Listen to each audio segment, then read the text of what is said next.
On your side, this is News 12 this morning.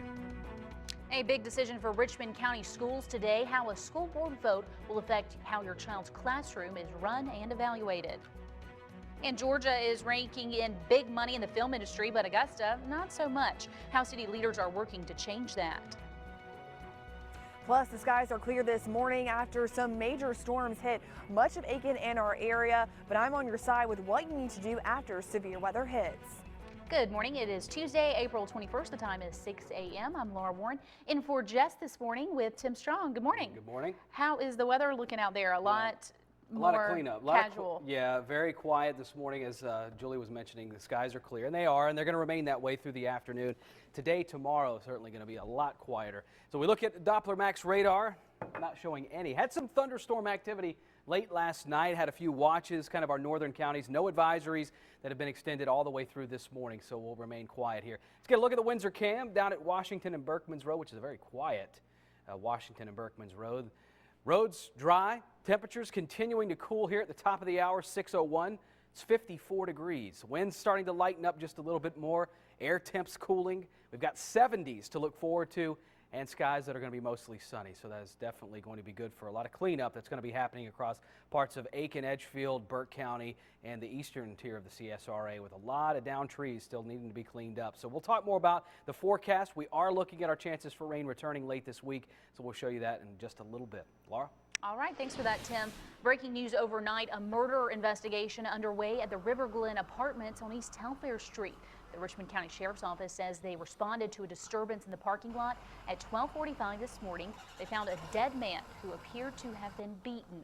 The coroner says the man was pronounced dead at 1:25 a.m. His body is on the way to the GBI Crime Lab in Atlanta. The coroner says they're working to notify the next of kin before they release that victim's name. Of course, we will keep you posted as soon as they do.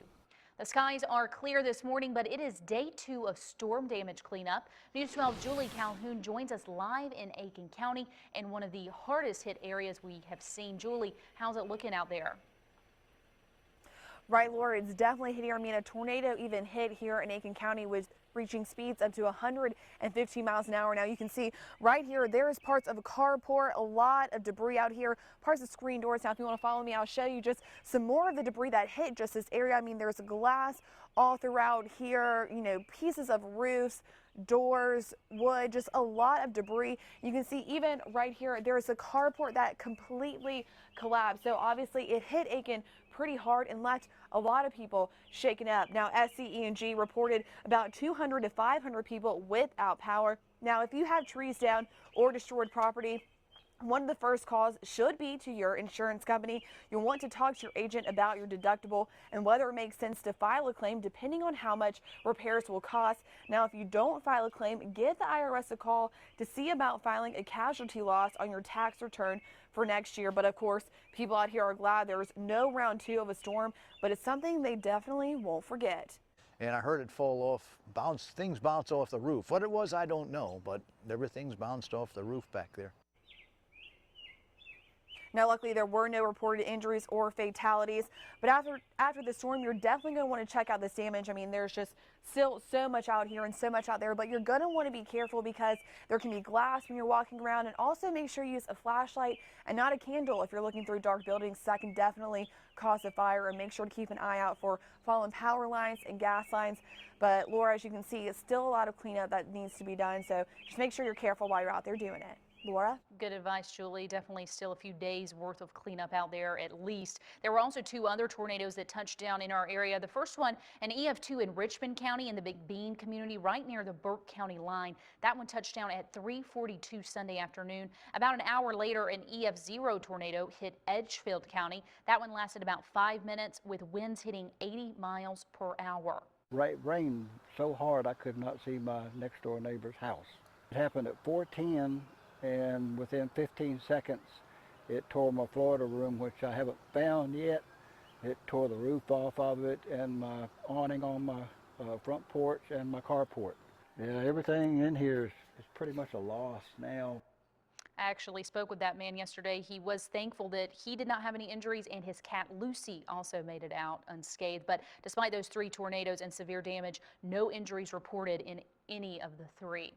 A good idea to always be prepared for severe weather. You can sign up for our News 12 text alerts. You can pick specific counties to get weather updates sent straight to your phone. You can also check us out on Twitter and Facebook for the latest when we are not on air. We are always online.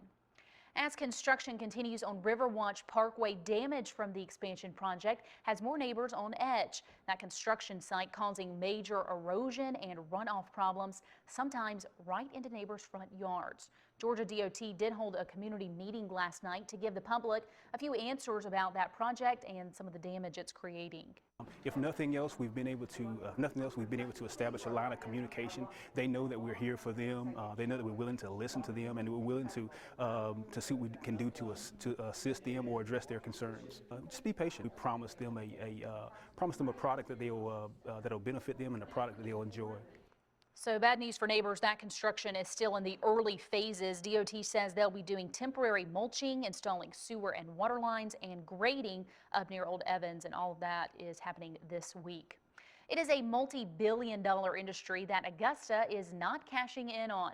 Georgia ranks number 3 in movie production. Only California and New York are in front of us. But despite the industry growing 20 times bigger over the last decade, Augusta couldn't even land a role in the movie about James Brown's life. Now a local filmmakers group is working to start a film department right here in the Garden City. So far, no official plans have been made, but that group is working with commissioners, the Visitors Bureau, and the Sheriff's Office to make it all happen. The Richmond County Board of Education will make a final vote today on how your child's school will be run. News 12's Rhea Spigner is here to tell us what options they had to choose from and what the board has already approved for a final vote. Rhea. The board already approved Superintendent Angela Pringle's choice in March. Out of 3 options to choose from, she picked the IE squared option, which, if picked, does come with some expectations. Out of the 3 options, IE squared and the charter school options can bring more flexibility on how the school is run and how kids are taught. However, with either of these formats, performance must improve by 3% in 5 years. If the IE squared option doesn't work out, staff could be fired and the school could become a charter school. The other option was to stick with the status quo. There will be a board meeting held today for the final vote. And on the topic of improvement in schools, Georgia's Governor Nathan Deal will sign the Opportunity School District bill today. If this bill is approved, schools that have failing grades 3 years in a row can be taken over, which could mean Georgia could get rid of administration or even close the school. So a lot of parents following this decision pretty closely. How many schools are we talking in Richmond County alone could this possibly affect? If it's passed right now, 20 Richmond County schools can be affected, but it still has to go through a statewide vote, but that's still some impact there if it is, So we're not quite there yet, but No. 20 schools could possibly even be closed. So Yes. this is pretty serious. This is pretty serious. As you said, 20 schools could be completely shut down, so we'll see. We'll see. All right. Of course, we will be following that for you. Thanks for that, Rhea. Also from the education team, the Aiken County Board of Education meets at 7 o'clock tonight. They'll be discussing the removal of asbestos from Belvedere Elementary, Millbrook Elementary, and South Aiken High Schools. Also on that agenda, updating each school district's 5-year plan and rules for expelling students. Aiken County's Jackson Middle School now home to the Teacher of the Year. Rosalind Green, a 7th grade English teacher, received that honor last night. She is only in her first year at Jackson, but she already serves on multiple committees and is involved in some big district projects as well. So a big congratulations to that first-year teacher. Coming up, family and friends are mourning the loss of a 16-year-old in Aiken County, where they are gathering today to remember the shooting victim. Plus, the Savannah Riverkeeper is speaking out against an oil pipeline that could cut through Georgia and South Carolina. We'll tell you where you can weigh in.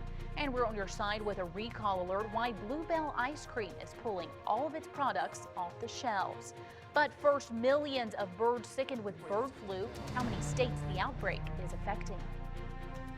It looks like we're going to be sunny and dry around here today. Finally, highs in the 70s, a little sunshine through midweek. We'll be right back. Stay with us.